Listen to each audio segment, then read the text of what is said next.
All right, my football lovers all over the world.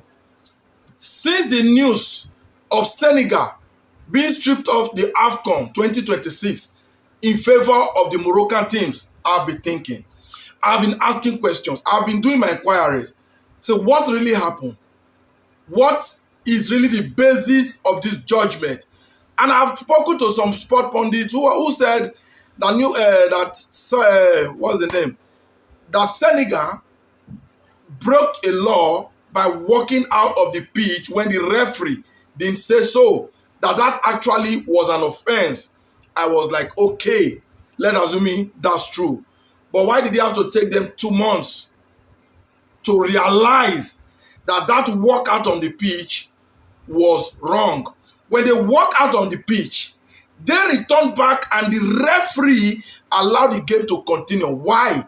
Is it that the referee is not aware of the rules? If the referee know they have broken the rules, he would have as well ended that game at that time and award all 3 points to Morocco, and we wouldn't have been having this conversation.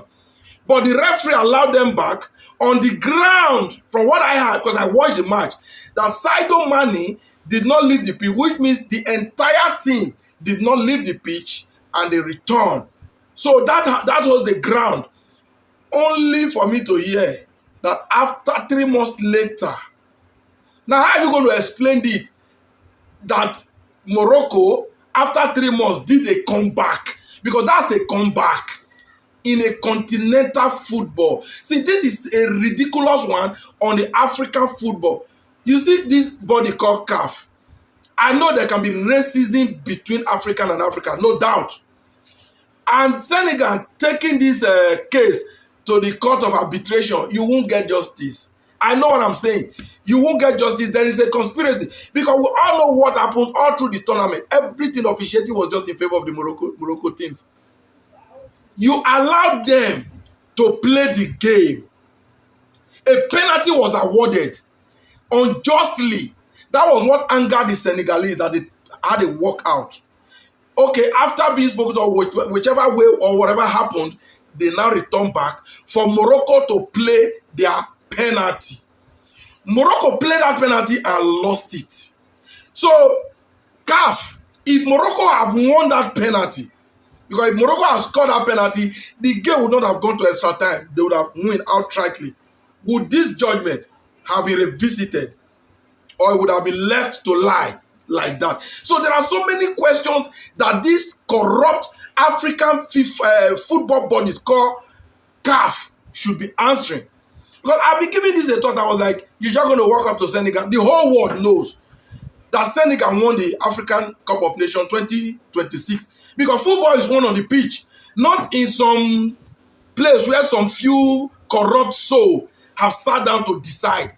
At the final whistle from the referee, who is in charge of the football match, it was Senegal that won. How are you going to change that in our memory?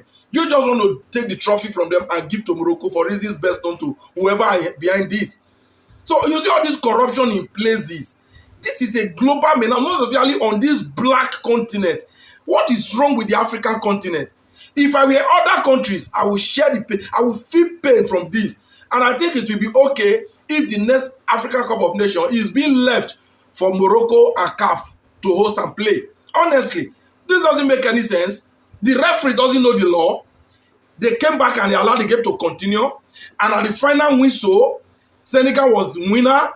This same CAF had an officials or FIFA that handed Senegal the trophy. They didn't know all of these rules until 2-3 months later.